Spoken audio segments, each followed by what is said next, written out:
Chapitre 1. Une tendance à prendre de mauvaises décisions. Je me souviendrai toujours de ce discours que j'ai donné sur l'éducation.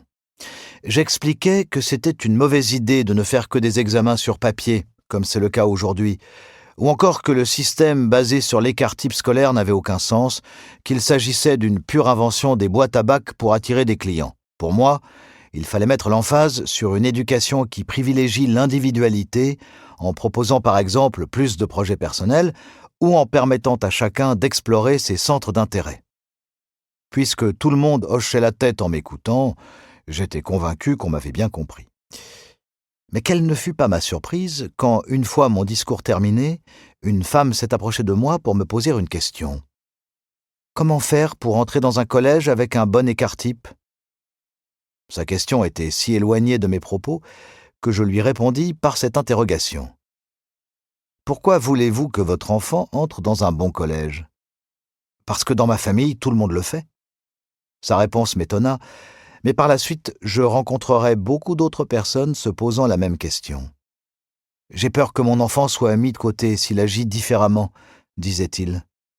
Pour faire simple, il voulait que leurs enfants passent des examens pour suivre la norme, sans qu'il soit question de leur propre volonté. Ainsi, on a souvent l'impression qu'on ne décide pas de son propre destin. Les Japonais ne prennent pas en main leur destin. Le scénario se répète lorsque je discute avec des étudiants en recherche d'emploi. Je déteste la période de recrutement, mais puisque tout le monde y participe, j'envoie des candidatures moi aussi, m'explique-t-il. J'ai l'impression que ce n'est pas une décision qu'ils prennent d'eux-mêmes, car même s'ils ont du mal à se figurer en tenue de chercheurs d'emploi, ils ont trop peur d'être considérés comme des bons à rien pour changer de cap. C'est la même rengaine lorsqu'ils doivent choisir une entreprise. La majorité des étudiants candidatent auprès des boîtes populaires. S'ils veulent devenir riches, il existe de petites entreprises sans prétention qui offrent de très bons salaires.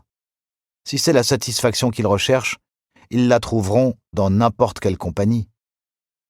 En fait, beaucoup de personnes sont prêtes à tout pour éviter de sortir du lot.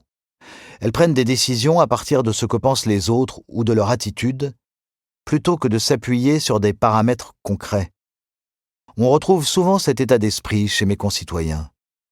Je n'ai pas l'impression qu'ils ont envie de faire leur propre choix ou d'être maîtres de leur destin. C'est peut-être lié à l'éducation japonaise tout entière. À vrai dire, ils ne s'intéressent même pas au processus décisionnel. Par ailleurs, on trouve aussi des gens qui prennent pour parole d'évangile les commentaires soi-disant bienveillants de certains influenceurs pour ensuite suivre leurs traces. Les choix qui en découlent, effectués sans aucune autonomie, ne peuvent qu'être déficients. J'espère que de plus en plus de personnes pourront vivre comme elles le souhaitent. Encore faut-il pouvoir faire les bons choix. Je pense aux étudiants, par exemple, qui sont jeunes, inexpérimentés et donc sujets aux erreurs de jugement. Ainsi, j'aimerais parler des erreurs fréquentes, des raisons pour lesquelles nous les faisons et des outils pour les éviter. Si vous souhaitez échouer, optez pour des objectifs intéressés. Analysons la manière dont nous nous fixons des objectifs. D'abord, laissez-moi reprendre l'exemple de Murashima, l'éditeur responsable de ce livre que j'ai déjà mentionné dans l'introduction. Lui et moi, on s'est tout de suite bien entendus. On a vite laissé tomber les formalités. Enfin, même s'il est très bon dans son métier, il n'a pas arrêté de prendre des détours quand il était étudiant. D'accord, son histoire est particulière, mais certains points me rappellent les propos que tenaient les étudiants lors de mes interventions. Après tout, il a vécu des problèmes similaires à ceux des jeunes d'aujourd'hui. Murashima a 28 ans. Né à Nara, il a rencontré son premier vrai obstacle à la fin du lycée. Il était si déterminé à réussir l'examen d'entrée de l'université de Waseda qu'il a suivi des cours dans une école préparatoire moyenne pendant 1 an, en vain. Il s'est donné à fond et il a échoué. Lorsqu'il a expliqué à ses parents qu'il était prêt à tout pour parvenir à ses fins, voilà ce qu'ils lui ont répondu. « Ce n'est pas grave si tu n'obtiens pas Waseda. Pourquoi tu n'irais pas à l'université du Kansai ou de Kansai Gakuin, qui correspondent mieux à tes capacités ?»